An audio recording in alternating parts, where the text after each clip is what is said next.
सभी भाई बहनों का एक बार फिर से यीशु मसीह में मैं स्वागत करता हूं। आप लोग कैसे हैं? आशा करता हूं सब लोग बड़े बढ़िया होंगे प्रभु में। एक बात की बात है,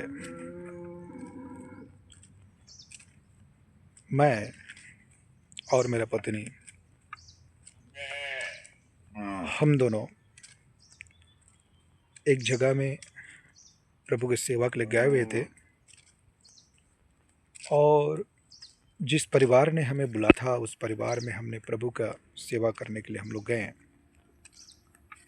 वचन को लेकर प्रार्थना पूर्वक विश्वास के साथ बड़ा हिया और जोश के साथ हम उस गांव को, उस घर को पहुँचे। उस घर के सभी भाई बहन लोग बड़े आनंदित थे कि प्रभु के दास दासी लोग आए हैं प्रभु की सेवा के लिए।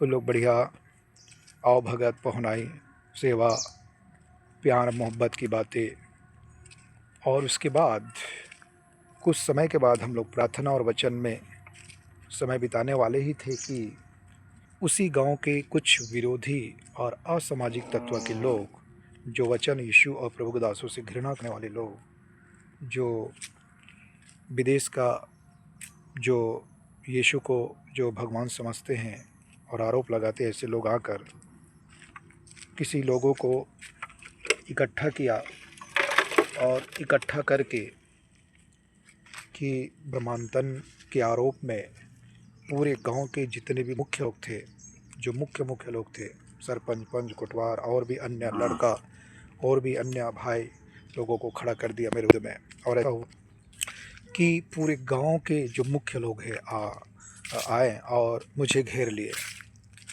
वहाँ पर उस गांव में दुर्गा का एक मंदिर था। उस मंदिर के चारों तरफ उन लोग गोल घेरा बांध के मुझे बीच में बुलाया और बुला के मुझे पकड़ लिया था और कहें कि आप यीशु मसीह को इनकार करना है, इस गांव में नहीं आना है, सुसमाचार नहीं सुनाना है, प्रार्थना नहीं करना है। और इस रीति से मुझे धमकी देकर गाली गलौज करके पूरे गांव वाले लोग मुझे घेरे और मारने वाले थे। सब लोग मारने के लिए हाथ उठा रहे थे। तो कुछ ऐसा हुआ वहाँ पर घटना कि कुछ भाई को, बहन को खड़ा किया, साथ में मेरी पत्नी भी थे और उस मेरे पास आए और इस रीति से प्रभु ने वहाँ पर अपने स्वर्गदूतों को भेजकर उस दिन मेरी रक्षा किया। यदि एक एक हाथ भी उन लोग मुझे मारते तो पता नहीं मेरा क्या हो दिन। लेकिन मैं विश्वास करता हूँ भजन संहिता उसके 34 अध्याय में लिखा है, जो यहोवा का भय मानता है उनके दूत उनके चारों तरफ छावनी किए उनको बचाता है। तो परमेश्वर का वचन कितना सत्य है, एक गवाही मैं इसलिए दे रहा हूँ ताकि आप इस बातों को समझें और जानें कि जब मैं मुश्किल और कठिन परिस्थिति से होकर गुजर रहा था, कोई नहीं था मुझे बचाने के लिए। वहाँ पर सारे लोग मुझे मारने के लिए चारों तरफ घिरे हुए थे, लेकिन प्रभु ने कुछ ऐसा चमत्कार, ऐसा योजना और विचार को डाला कि वहाँ पर जितने लोग थे वे कुछ समय के बाद अपने अपने जगह में चले गए और मैं वहाँ, मेरे पत्नी और कलीसिया के लोग वहाँ पर थे। और इस रीति से प्रभु ने उस दिन भयंकर रूप से काम किया और हमने प्रार्थना पूर्वक प्रार्थना की, फिर हम अपने अपने जगह में चले गए।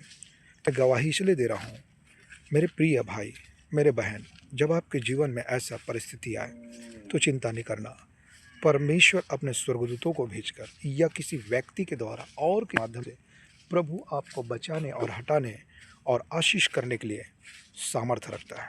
यदि प्रभु हमको मार खाने के लिए भी अनुमति भी देता है, उसमें भी प्रभु की बड़ी योजना और आशीष होता है। तो चिंता करें। आमीन।